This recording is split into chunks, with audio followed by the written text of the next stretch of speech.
करने के लिए कितना समय लगता है? ज्यादा से ज्यादा 24 घंटा। लेकिन आज 15 दिन से वेरिफिकेशन हो रहा है कि हमारे बच्चे आतंकवादी हैं। हमारा जुर्म सिर्फ इतना है कि हमारे सर पर टोपी है, हमारा नाम मुसलमान है, इसलिए ये हमारा जुर्म है, नहीं तो और कोई बात नहीं है। यही कटनी से रेस्क्यू किए गए 144 बच्चे जब अररिया पहुंचे तो कई सवाल खड़े हो गए। क्या ये तालीम का सफर था या तस्करी का खतरा? अब प्रशासन हर पहलू की जांच में जुटा है। नमस्कार दोस्तों, आप देख रहे हैं नवबिहार 24। अररिया से बड़ी खबर सामने आ रही है, जहां मध्य प्रदेश के कटनी से रेस्क्यू किए गए 144 बच्चों को वापस लाया गया है। ये सभी बच्चे महाराष्ट्र के लातूर स्थित मदरसा जा रहे थे, लेकिन बाल तस्करी के शक में चाइल्ड लाइन ने कार्रवाई करते हुए इन्हें बीच रास्ते में रोक लिया। अब अररिया बाल कल्याण समिति ने सभी बच्चों की पहचान कर उन्हें उनके अभिभावकों को सौंपना शुरू कर दिया है। प्रशासन का कहना है कि बच्चों को भेजने की प्रक्रिया और इसके पीछे की सच्चाई की जांच की जा रही है। सबसे बड़ा सवाल यह है कि क्या ये सिर्फ तालीम के लिए यात्रा थी या इसके पीछे कोई और मकसद था। फिलहाल प्रशासन पूरी तरह सतर्क है और आगे की कार्रवाई की तैयारी में जुटा है। ये अभी जो है 144 बच्चे को लाया गया है, मध्य प्रदेश सरकार के द्वारा भेजा गया है और सभी बच्चे का SIR पहले करा लिया गया है। बच्चे के उचित पहचान को छोड़ा जाए। ये बच्चे कहाँ से आए? ये बच्चे मध्य प्रदेश से आए हैं। जैसा कि इनके परिजन के द्वारा बताया जा रहा है कि मदरसा जा रहे हैं, उनके पास वैध कोई प्रमाण पत्र नहीं रहने के कारण और जो लोग उनके साथ थे वो सही जवाब नहीं दे पाए। और सबसे बड़ी बात है कि आपने देखा होगा कि एक अंडरटेकिंग लिया गया है उर्दू में, जिसमें लिखा हुआ है कि बच्चे भाग जाते हैं, बच्चे पलायन कर जाते हैं या बच्चे के साथ कोई भी घटना घट जाती है तो इसके लिए मदरसा जिम्मेदार नहीं है, सिर्फ हम सूचना दें। जो JJ एक्ट का वायलेशन है। बच्चे का सेफ जर्नी होना चाहिए। अगर कहीं पढ़ने जा रहे हैं अच्छे स्कूल में, अच्छे मदरसा में, तो ट्रांसफर सर्टिफिकेट होनी चाहिए। अगर बच्चे ट्रांसफर सर्टिफिकेट के साथ जा रहे हैं तो कोई भी नहीं रेस्क्यू नहीं कर पाएंगे, कोई भी डिटेन नहीं करेंगे बच्चे। तो सरकार पर जो आरोप लगा रहे हैं, देखिए सरकार पे आरोप लगा रहे हैं, तो आरोप लगाने के लिए तो बहुत सारे लोग बैठे हुए हैं, लेकिन वैध आरोप लगाए ना। अगर मान लीजिए हमारे बच्चे को या हमको कोई डिटेन कर रहे हैं और हमारे पास जो संविधान में दिया गया है उसके अकॉर्डिंग अगर हम हैं और हमको कोई डिटेन करता है तो थाना है, थाना जाइए, न्यायालय जाइए। अगर कोई गलत आपके साथ कर रहा है, कहीं न कहीं हमारी गलतियां हैं, तब तो हम कुछ नहीं कर रहे हैं। स्कूल या मदरसा में पढ़ने के लिए छात्रों को ये जो लिखवाया गया कि बच्चे भाग जाए या बच्चों के साथ कुछ हो जाए, देखिए उसके लिए CWC वहां से यहाँ ट्रांसफर किए हैं। अभी बच्चे को हम लोग रिहेबिलिट कर रहे हैं और FIR दर्ज कराया जाएगा। ये अनुशंसा किया गया है। FIR दर्ज कराया? हाँ, ये अनुशंसा किया गया है वहाँ के CWC से कि इस तरह की बात है, इस पर विधि सम्मत कानूनी कार्रवाई सुनिश्चित कीजिए। जो मदरसा इस तरह का कर रहे हैं, जो गलत कर रहे हैं।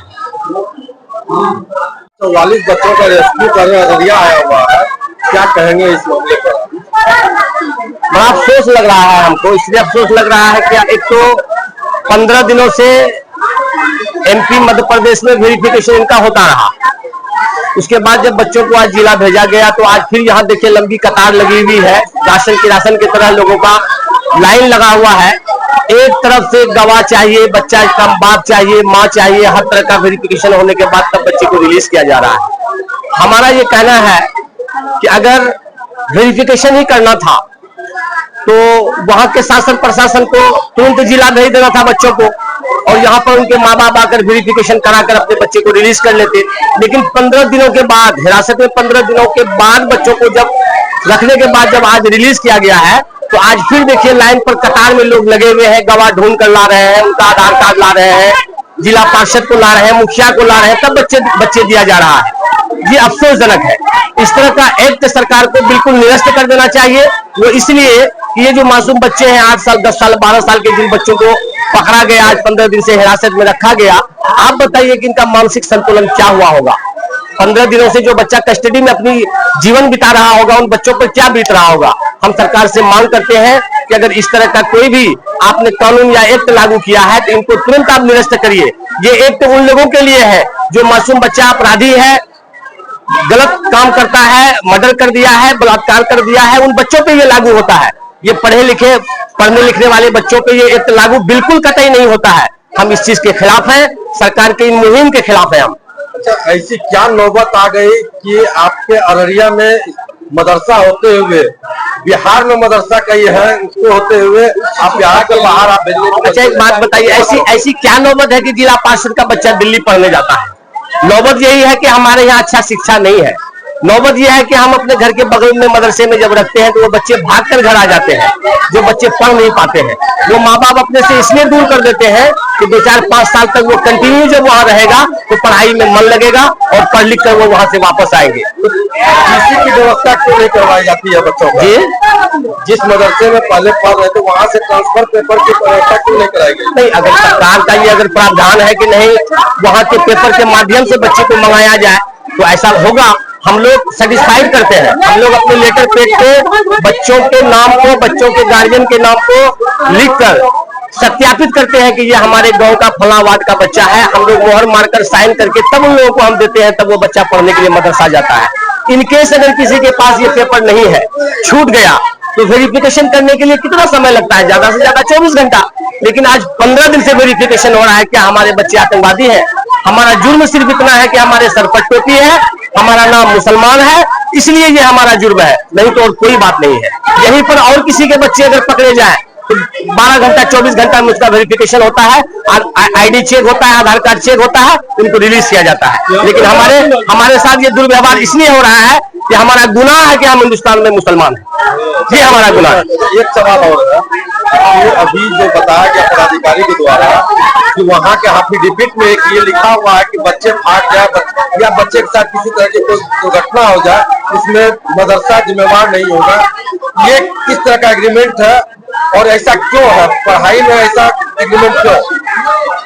ये तो नहीं होना चाहिए। अगर ये कोई मदरसा इस तरह का एफिडेविट करता है तो ये गलत है।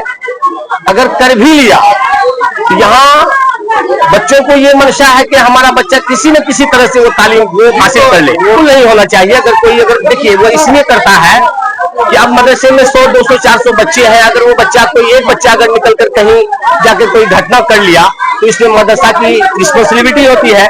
इसीलिए वो अपने रिस्पॉन्सिबिलिटी से पल्ला झाड़ने के लिए इस तरह का ये फरमान जारी करते हैं या एफिडेविट बनाते हैं। अगर इस तरह का बनाते हैं तो हम इसका विरोध करते हैं कि इस तरह का एफिडेविट ना हो। मदरसा जिम्मेदारी से बच्चों को पढ़ाए और उसका हर चीज का रहन सहन पठन पाठन के लिए वो जिम्मेदार होना चाहिए मदरसा। और जिस मदरसे से बच्चे को रेस्क्यू किया गया वो मदरसा भी वैध नहीं है। नहीं, ये तो सरकार की जिम्मेदारी है, हमारी जिम्मेदारी नहीं है। हमारा तो मनसा है कि फला स्कूल में पढ़ाई हो रही है, हम बच्चों को भेजें। अब वो स्कूल एफिलेटेड है कि नहीं है, अब सरकार के इससे रजिस्टर से वो खारिज है, हमको क्या पता, गार्जियनों को क्या पता। इसको सरकार को इस पर मतलब जांच करना चाहिए, ऐसे मदरसों को बंद करना चाहिए। हम इसके खिलाफ हैं, जो एफिलेटेड नहीं है उसको बंद करना चाहिए। ये मेरा नाम परवेज मुशर्रफ है, हम जिला पार्षद हैं जोटियार से।